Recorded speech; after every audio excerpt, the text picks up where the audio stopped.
Today we're learning how to compare decimals. You guys already know how to compare. We've done this before, just not with decimals. But we're going to use the same exact strategy, and it's going to be super easy. I'm going to show you every type of problem that you might run into, and it's the same strategy each time. So as long as you follow these steps, you should be okay. All right, so again, we are comparing decimals. I wrote 2 decimals here. We always start to the left. So whatever we do to one side, we're going to do to the other side. If you have the same number, you're going to cross it out. Notice I did it to each side. Then I have a decimal, so we're the same, and then we're going to look at our next number. They are not the same. I have a number 0 and a number 4. Which one is bigger? The number 4. If I was an alligator, I definitely want to eat more food. I like to draw teeth on this guy here. So what we're saying is this decimal is greater than this decimal. So this is 4/10. This 4 is in the tenths place value. This 4 is in the hundredths place value. As long as you cross out as you go, you should be okay. As we look at this next one here, they look identical. I have one whole with a decimal, so this is the word and. 1 and 9. What? We're in the tenths place value. Over here I have one whole and 9/10. So if you read it out loud to yourself, that can help you. But I think our class would do best crossing out. So I'm going to look at the first number. I have a whole and a whole. They are the same. I'm going to cross them out. I have a decimal and a decimal.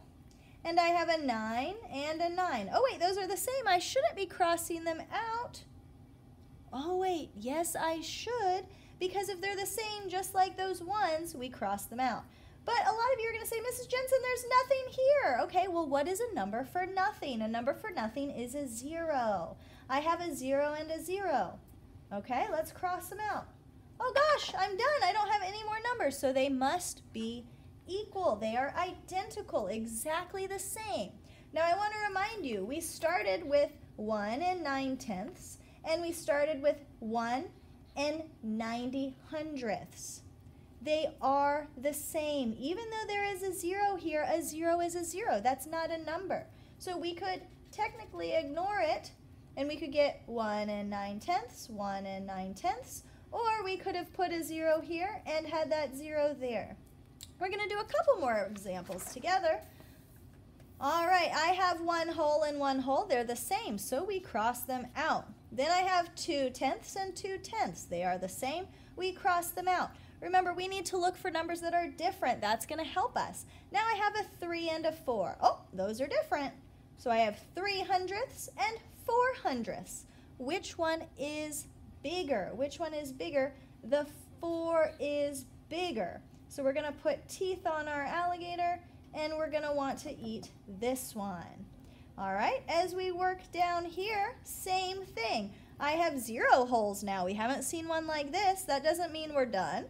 That just means we move to the next number. I also have 0 holes here, so we move to the next number. I have an 8 and a 6. All right, which one is bigger? 8 is bigger, so we're going to want to eat this guy.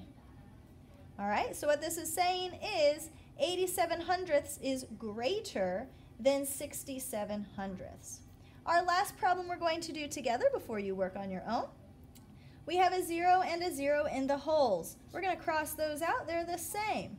Then I have 4/10 and 2/10. Oh, they're different, so we're not going to cross out. We can just go ahead and stop here.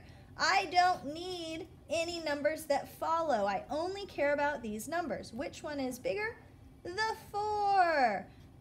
So we're going to want to eat that number. So this is saying that 42/100ths is greater than 24/100ths. We could also read this a different way. We could say that 24/100ths is less than, which means smaller, than 42/100ths. So you can read them both ways.